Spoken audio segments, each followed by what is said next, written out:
स्वागत एक बार फिर। आप देख रहे हैं कहानी कुर्सी की में अब हम बात करेंगे जरा बंगाल की।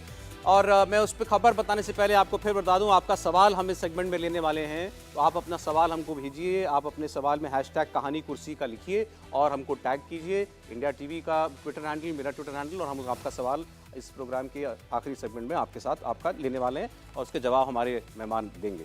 पश्चिम बंगाल में संदेश खाली जो है ममता बनर्जी का पीछा नहीं छोड़ रहा है। अब ये एक ऐसा मुद्दा, इतना बड़ा मुद्दा बन गया है कि ममता सरकार चाह के भी इसका डैमेज कंट्रोल नहीं कर पा रही है।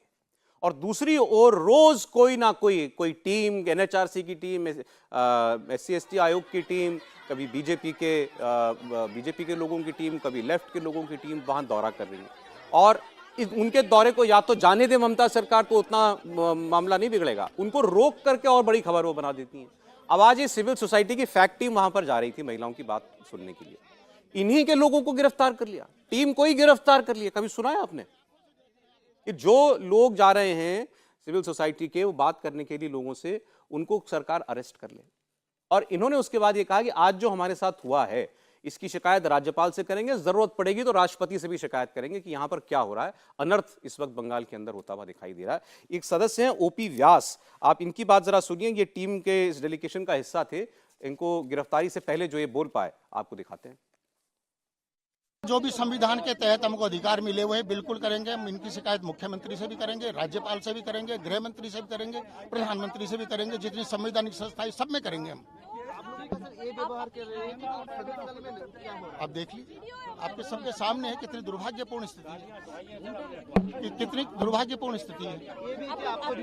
बैठ जाता है तो आप बिल्कुल क्यों नहीं लिखेंगे। हमें रामनवमी के टाइम पे भी हमारे साथ इन्होंने यही खेला खेला, तभी भी हमको जहां 144 नहीं थी वहां हमको रोक दिया गया। क्यों?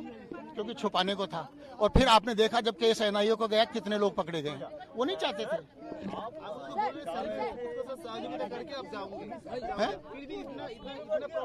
हम तो इनके साथ जाने को तैयार थे। इनको कहा आप हमारे साथ बैठ जाओ, हमें भी नहीं जाने दो, 2 महिलाओं को चले जाने दो, फिर भी इनको ऐतराज है। अब आप देखो यहाँ से कितना किलोमीटर है संदेश खाली, कितना दूर ये जो है। तो ये फैक्ट फाइंडिंग कमेटी के मेंबर्स थे, इनको गिरफ्तार किया ममता सरकार ने। मेरे पास जो सवाल, बहुत सारे सवाल दर्शकों के आ गए, संदेश खाली से जुड़े हुए मेरे पास बहुत सारे सवाल हैं। निशांत पूछ रहे हैं एक्स पर मुझसे कि आप लोगों से पूछ रहे हैं क्या संदेश खाली की घटना ममता सरकार की बुनियाद हिला देगी, हिंदू वोटरों को उनसे अलग कर देगी और भाजपा की पकड़ को बंगाल में मजबूत करेगी? इससे जुड़े 1-2 सवाल और हैं, वो मैं आपको बता दूं। एक संजय सिंह पूछ रहे हैं कि संदेश खाली घटना से बंगाल में बीजेपी को क्या फायदा होगा, जैसे किसान आंदोलन से बीजेपी को हरियाणा और पंजाब में नुकसान हो सकता है, आपको क्या लगता है? और एक नीतीश शर्मा पूछ रहे हैं कि will Sandeshkhali be a Nandigram movement for BJP like for Mamata didi in 2007? पहले आप जवाब दे दीजिए। निश्चित तौर पर मुझे लगता है कि जो मैं कहना चाह रहा था वो सवाल में आ गया। जो कम्युनिस्टों के लिए नंदीग्राम हुआ वो ममता बनर्जी के लिए संदेश खाली होने जा रहा है। और यहाँ एक जो महत्वपूर्ण बात है, मैं इसको हिंदू मुसलमान या भाजपा को लाभ होगा इसके तौर पर नहीं देखता हूँ। ये अमानवीय, क्रूर, बर्बर घटना है। मध्ययुगीन मुगल समाज में हमने हरम होते हुए देखे थे, वो बादशाहों के हरम रहे होंगे, उस तरह के लोग रहे। आज कोई ऐसा क्रूर शासक बन जाए ये किसी की कल्पना से परे है। और मुझे लगता है कि जिस तरह से महिलाएं प्रतिक्रिया दे रही हैं, ये पूरे पश्चिम बंगाल में ममता बनर्जी के लिए एक बड़ी खतरे की घंटी है। और निश्चित तौर पर नंदीग्राम की तरह संदेश खाली नहीं, लेकिन ये जो हिंदू वोटर वाली बात निशांत पूछ रहे हैं हमसे, ये तो बीजेपी ने इसको एंगल दिया ना। नहीं, ये हिंदू महिलाओं के साथ उसकी वजह है संदेश खाली या जितने भी ये सीमावर्ती इलाके हैं जो बांग्लादेश से सटे हैं, यहां अनुसूचित जनजाति के लोग, शेड्यूल्ड ट्राइब है, जो हिंदू अनुसूचित जनजाति के लोग हैं, वहां बांग्लादेश से आए हुए घुसपैठिए बढ़े हैं। जो शेख शाहजहां है वो बाकायदा खुलेआम बाजार में इस तरह की धमकियां देता पाया जाता है कि हाँ ठीक है, बांग्लादेश से लोग आए हैं, मेरे साथ रहते हैं, कर लो, क्या कर लोगे, तुम्हारे पास कोई सबूत हो निकाल दो, पुलिस हमारे साथ मिली हुई है। और अभी तक जो ये लोग सुनाते थे, जो कहते थे कि ऐसा है, तो कोई यकीन नहीं करता था। आज देश के लोगों को यकीन हो रहा है, क्योंकि डीजीपी जब वहां से लौट के आए, वहां के एसपी ने जिस तरह का काम किया और जिस तरह से फैक्ट फाइंडिंग टीम या किसी भी दल का हो, भाजपा, कांग्रेस, कम्युनिस्ट, उनको रोकते हैं और इनके मंत्री जाते हैं तो उनको वहां की महिलाएं दौड़ा लेती हैं। बीजेपी, मैं सर इसको थोड़ा सा इलेक्शन से जोड़ूंगा। 42 सीटों, सर मैं सॉरी प्लीज मैं क्वेश्चन कंप्लीट करूं, आप बोलिएगा प्लीज। बीजेपी 42 सीटों का बंगाल है, बीजेपी ने 18 जीती और ममता बनर्जी ने 22 सीटें जीती, तो मामला बिल्कुल नजदीक का बना दिया बीजेपी ने। 50-50 का मामला तो बीजेपी यहां पर ऑलरेडी बना चुकी है। बीजेपी को तलाश थी एक ऐसे ग्राउंड ब्रेकिंग मोमेंट की जिसका पूरे पैन बंगाल में एक मैसेज जाए। क्या वो उसको मिल गया है? और इसके जरिए क्या होता है, इसके जरिए आप दूसरे आदमी का जो वोटर होता है ना, उसकी भी कॉन्शियंस को हिलाते हैं, उसके अंदर आप झकझोर देते हैं उसको कि ऐसा हो गया, तुम्हारे जिसको तुम वोट देते हो उसकी सरकार है, उसके वहां ऐसा हो गया, और वो शिफ्ट होता है। फिर मैं 3 बातें इसमें कहूंगा। पहली बात कि इससे असर होगा पॉलिटिकल, बिल्कुल असर होगा। पहली बात कि देखिए, बीजेपी ने, अगर आप 2014 का चुनाव देखें, उसके बाद 2019 का चुनाव देखें, तो बीजेपी ने किस तरह से 2 सीटों से अपनी सीटें 18 की। बड़ा साफ है कि मल्टीपल वोट परसेंटेज बढ़ा, सीटें मल्टीपल बढ़ी। अब ये दिखाई दे रहा है कि ये सीटें और बढ़ सकती हैं। बंगाल में अभी तक जब मेरी बात होती थी, मैं ये कहता था कि बीजेपी शायद उतनी ही सीटें पाएगी, लेकिन अब जो ये संदेश खाली का पूरा मामला है, उससे सीटें और बढ़ेगी। मैं और रिसेंटली बताता हूँ, देखिए टीएमसी को डर लगने लगा है। टीएमसी अब वो दरवाजे जो कांग्रेस के लिए उसने बंद कर रखे थे, आपको ये भी मैं बता दूं, वो अब कांग्रेस से बात करने लगी है कि हम जो है आपसे अलायंस करना चाहते हैं। तीसरी चीज मैं आपको कहूं, जैसे अभी हर्षवर्धन जी बात कर रहे थे बांग्लादेशी घुसपैठियों की, एनआईए ने अभी एक पूरा भांडाफोड़ किया है कि किस तरह से बांग्लादेश के लोग भारत में आ रहे हैं, और खासतौर से बंगाल के जरिए आ रहे हैं और कर्नाटक जैसे शहरों तक जा रहे हैं। ठीक है, तो ये जो सेंटीमेंट है कि बांग्लादेश के लोग यहाँ आते हैं, वो जो बंगाल के लोगों का काम है उसको भी उनका उनके हक पर कब्जा करते हैं, प्रॉब्लम्स जो हैं वो खड़ी करते नहीं। लेकिन ये तो इशू बहुत पुराना है सर वहां पर। अब बीजेपी ने इनरोड्स बना ली, वो बात सही है। अब जैसे एक सवाल अब आया है कि क्या बंगाल की जनता अब भी ममता बनर्जी को चुनना पसंद करेगी? बंगाल को भारत का नर्क बना दिया है ममता ने, ये लिख रहे हैं और महसूस कर रहे हैं बोराड पराग एम, इन्होंने मुझे अभी भेजा है 40 सेकंड पहले ये जवाब क्वेश्चन अपना।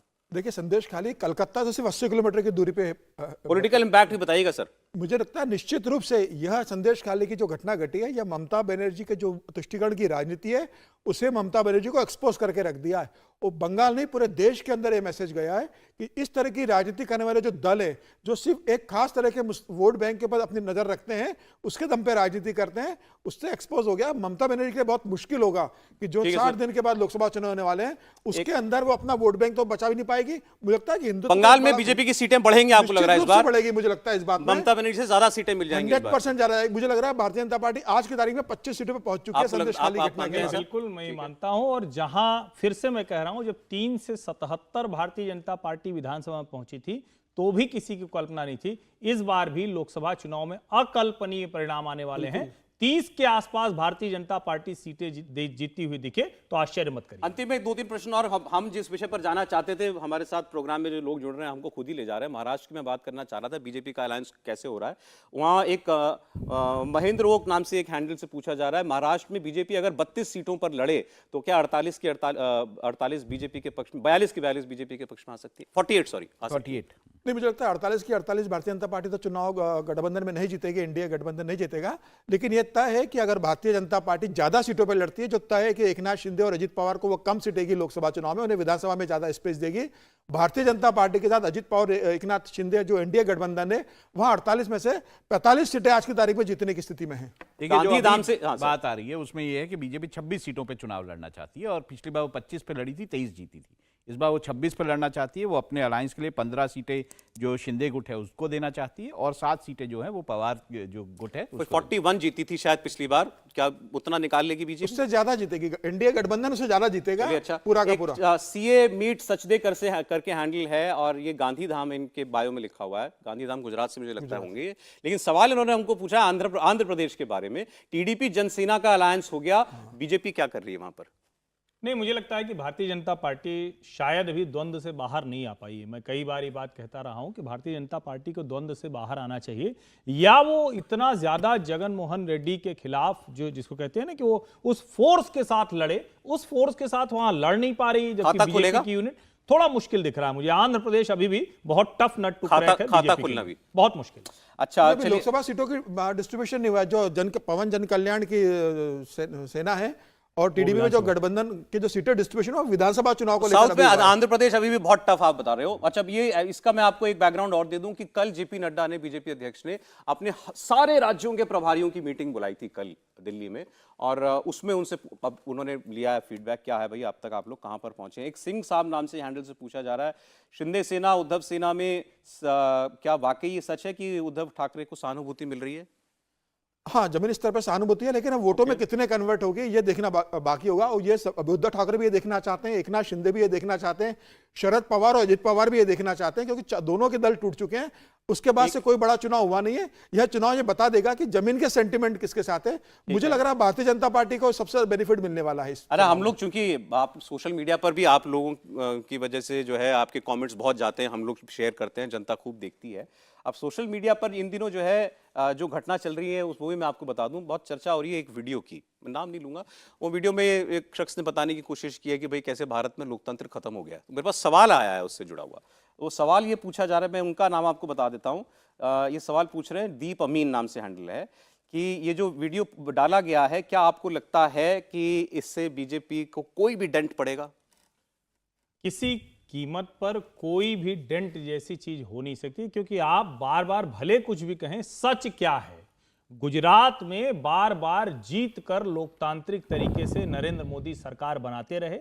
2017 के चुनाव में यही नरेंद्र मोदी और उनकी भारतीय जनता पार्टी 99 तक पहुंच गई, लेकिन फिर से उन्होंने मेहनत की और उसके बाद सबने देखा कि भारतीय जनता पार्टी ने गुजरात में कमाल कर दिया। मध्य प्रदेश का उदाहरण सामने है, राजस्थान का उदाहरण सामने है, छत्तीसगढ़ का उदाहरण सामने है। देश में जिस तरह से 2014 उसके बाद 2019 लोकतंत्र पर कहीं कोई खतरा नहीं है। जो लोग ये कहते हैं ये एक तय प्रोपेगेंडा के तहत, एक एजेंडे के तहत वो काम कर रहे हैं। और मैं फिर से कह दूं, एक बात बार बार कही जाती है, कहा जाता है कि सर्वोच्च न्यायालय के 4 न्यायाधीश मुख्य न्यायाधीश के खिलाफ बैठे थे, फिर रंजन गोगोई के खिलाफ क्यों ये लोग बोलते हैं, फिर उन्हीं लोगों में से निकलकर जो बोलते हैं, ये सिर्फ और सिर्फ हवा हवाई, इससे कोई फर्क नहीं पड़ने वाला। अरे समय नहीं है मेरे पास, ये सीए कपिल अग्रवाल साहब अलवर से हैं। मैं आपका सवाल मेंशन कर देता हूं, लेकिन आपने जो पूछा है उसका जवाब हम सब जानते हैं कि ऑपोजिशन पार्टीज बेरोजगारी और महंगाई को लेकर के मुद्दा बनाना चाहती हैं देश के अंदर, लेकिन इसके ऊपर ये लोग कैसे काबू करेंगे ये लोग कभी नहीं बताते। आपने बिल्कुल सही बात कही, और यही बात तो विपक्ष को करनी चाहिए। अपना विजन बताएं, ये बताएं कि वो कैसे देश को आगे लेकर के जाएंगे। नेगेटिविटी की बजाय पॉजिटिव एजेंडा लेकर के आए तो कुछ हो सकता है। बहुत शुक्रिया, आज कहानी कुर्सी की में आपके भी सवाल हमारे पास आए, आप लोग जुड़े, हर्षवर्धन जी, राहुल जी, समीर जी, बहुत धन्यवाद आपका। कल फिर मुलाकात 1 बजे होगी।